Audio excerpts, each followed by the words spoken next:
मित्रांनो, जय शिवराय. आश्रम आता केसरी मैदानात आपण आणि एक वेगळी मुलाखत करतोय.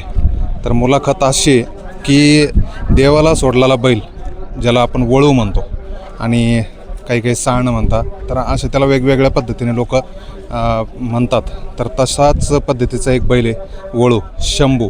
त्याचं नाव देखील त्या मंडळींनी ठेवलं आणि मुलाखत करतो याच्यासाठी की तो वळू सोडलेला आज बैल हा जवळपास 17-18 गुलालाचा मानकरी असा हा शंभू बीडकरांचा. नमस्कार. नमस्कार. काय नाव तुमचं? माझं पप्पू शेठ जगदाळे. बरं, कुठले प्रॉपर? पाटोद्यापाशी जावळाला म्हणून गाव आहे बीड जिल्ह्यात. काय बैलाचा काय परिचय द्या थोडा? बैलाचं असं आहे, बैल आहे देवाचा. आपल्या नाव काय त्याचं? शंभूच नाव आहे. शंभू नाव आहे. शंभू दादा काय? दहा काय नाही, शंभू दहादाच असं म्हणून ओळख आहे बैलाची. अच्छा. बैल देवाचा आहे. आपल्या म्हणजे आपल्या शेतात महादेवाचं मंदिर आहे, तिथं सोडलेला बैल आहे. बैल एवढा सोडला, काय सोडला? ते आपल्या गावातल्या एका माणसाने सोडला होता. त्यांना म्हणजे सांगितलं होतं कोणतरी बैल सोडा, नंदी सोडा देवाला, नाही का?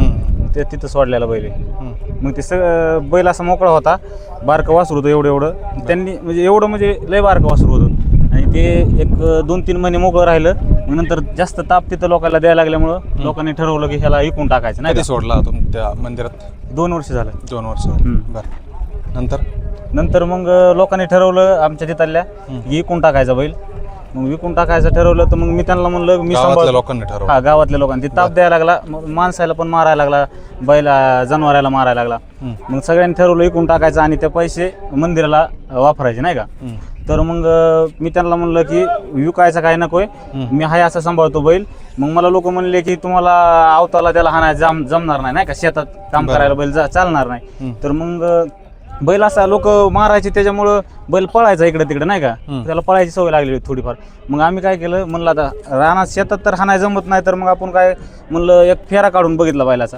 तर बैल पळला बैल. तर मग तिथून पुढे आम्ही सुरुवात केली. तर पहिल्याच मैदानात नेला बैल, तर फायनलला राहिला.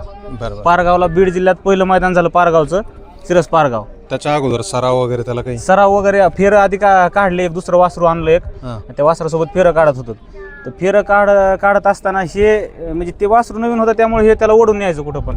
मग संग्राम उदयशिव पाटील ओगलेवाडीचे, त्यांचा बॅटरी म्हणून बैल त्यांनी मला इकडे सांभाळा 1 महिनाभर दिला.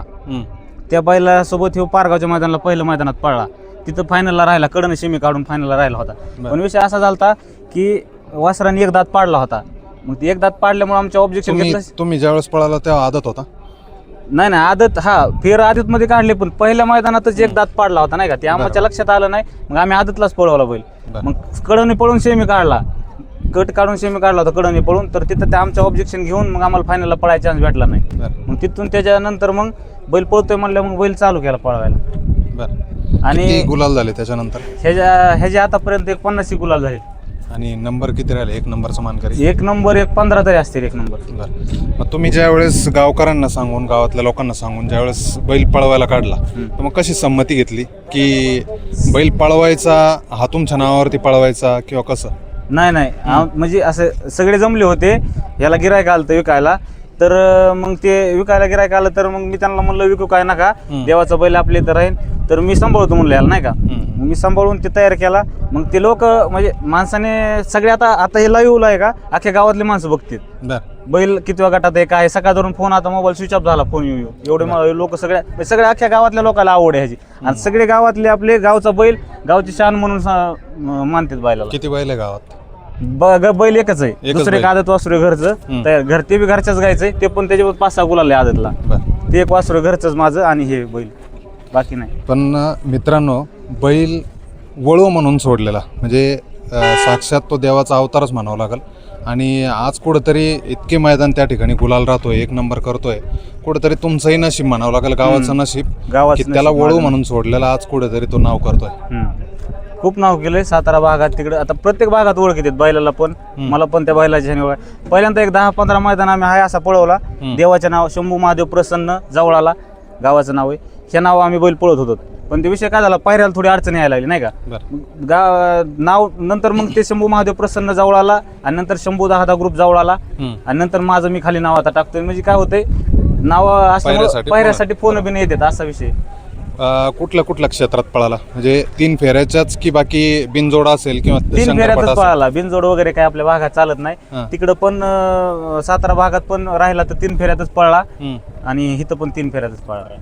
बरं, आता सगळ्यात प्रामुख्यानं जो प्रश्न येतो बैलगाडा मालकांसमोर तो प्रश्न करतो की प्रत्येक जणाला वाटतं की बैलाला काजू बदाम दिलं, बैलाला दूध पाजलं, बैलाला चांगली ठेप ठेवली की बैल पळतो. फार एसीत ठेवायचा प्रयत्न करता काही काही लोक. आणि अशातच जो बैल देवाला सोडलेला आहे की ज्याला कुठलं म्हणजे काय खायला भेटल हे त्यालाच माहिती राहत नाही, किंवा कोण खायला टाकल, त्याला काय खाऊ घालता. ह्याला खाद्य आहे का, ह्याला आपलं सगळं घरचं खाद्य आहे. हां. ह्याला मी घरचं तयार करून मिक्स आपलं घरातलं समजा उडीद डाळ किंवा उडीद डाळ, गव्हाचा भरडा, मकाचा, हे म्हणजे घरचंच तयार करून खाद्य घालतोय. आणि ह्याचा असं सिस्टीम आहे, ह्याला खाद्य पण जास्त चालत नाही. बरं. तुम्ही जर 8 दिवसाचा गॅप असला बैलाला, 8-10 दिवसाचा गॅप असला आणि खाद्य जर कंटिन्यू जर जास्त असलं तर बैलात लगेच तब्येत होती. बदाम आणि वगैरे नाही, बदाम नाही, दूध नाही. दूध चालू केलं तर दुधाने कप झाले, बैल एक 3-4 महिने रुटीनलाच आला नाही. कप झाले, मग नंतर चोळून ते करून बैल फ्रेश झाला. दूध चालू केलं, मग नंतर दूध बंद करून टाकलं. म्हणजे थोडक्यात सांगायचं झालं तर अंगात रग पाहिजे, बैल कुठलाही असू द्या तो बैल पळतो. नक्कीच लवकर गोठ्यावरती आपण या शंभूचं, मी तर शंभू नाही म्हणणार, छोटा बकासूर म्हणावं लागेल. बकासूर म्हणूनच सगळे ओळखतात त्याला आपल्या भागात पण. आणि आता सकाळपासून इथं लोक बऱ्यापैकी 100 लोक आले असतील, बकासूर म्हणूनच ओळखतात त्याला.